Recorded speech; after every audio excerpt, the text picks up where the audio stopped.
Face having ass. What's going on, you guys? It's Eric Peoples back here again, Sunday night. Hope you guys had a great kickoff to the new week. We're talking about Walking Dead tonight with my 2 cent reviews. If you've never seen any of my reviews, I do a mild spoiler review. I talk about things that I liked and disliked about the show. We talk about it in the comments, and I give a grade for the episode. So basically, this episode is pity party episode. Everybody wants to blame someone or take the blame for something, and the pity just goes all the way around. With this episode, you got Maggie feeling like she should have been out there with Glenn. Still no Glenn. So spoiler alert on that. Still no Glenn. Um, so she plans on going out there to try to find him. Aaron, tries to tag along with her, and they did all that to build up to nothing. I mean, they go through the tunnel. They plan on going out, and then all of a sudden she decides not to. Uh, I don't know. I didn't really get that scene. Maybe I was just stuck on stupid on that one. Um, and then they begin to erase. She's not giving up. Basically, not giving up that Glenn is dead. Stephen Yoon, who plays Glenn's name, still isn't in the opening credits, but I think it's on purpose. I think they're like I said, they're just fucking with us. And he is still alive, but we won't see him until the mid-season finale, which is probably in 3 weeks because they said it's only 3 episodes left in this year. So yeah, and time's just going by so fast. Denala, I think that's her name is. She was the mayor. Probably messed up her name.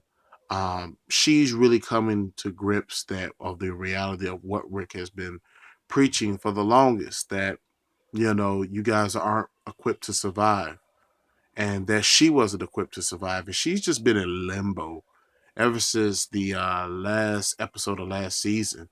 And I think she's trying to understand. Her mind is trying to process it, and she got a little down and dirty in tonight's episode, so that was kind of interesting. And she's almost in the same place Rick was when they first got to Alexandria. That's what the vibe I'm getting from her. Uh, Rick is about to get some booty from the chick who husband he murked, and that's going to be interesting to see what goes on from there. I always, for some reason, maybe I'm crazy, I always wanted him and Michonne to get together. I just thought that there would be a good balance, but maybe I'm thinking about that in a maternal instinct because she's so protective of Carl.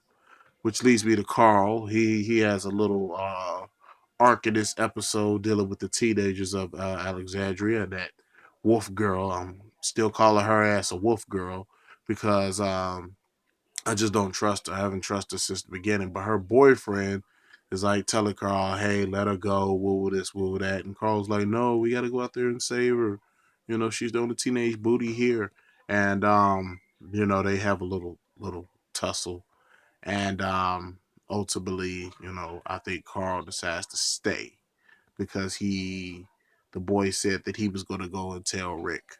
And then, you're going to go out there and Rick is going to go out there and then somebody's going to get killed. And from there, just just a whole lot of pity party action. And people beginning to accept the roles that they're going to have. The doctor, young lady, she's beginning to accept who she is in one way, I guess. And you know, like I said, the mayor is getting where she needs to be. Whether or not she's going to be a functioning leader, I don't see that. At this point, I don't see that. I think she's somewhere between Rick when they first got to Alexandria and Rick after Lori died. She's just in limbo right now. We don't get any inkling of what's going on with Abraham and Daryl and Sasha in this episode, and I think it really is playing on Rick's conscience of where's Glenn, where are these guys? Because he generally does believe in his team and his family, that they can survive anything. And the people of Alexandria, not so much. Half of them, he is expected for them to die. But I think it is playing with his mind with that. And so they got the herd of walkers is there at the gates.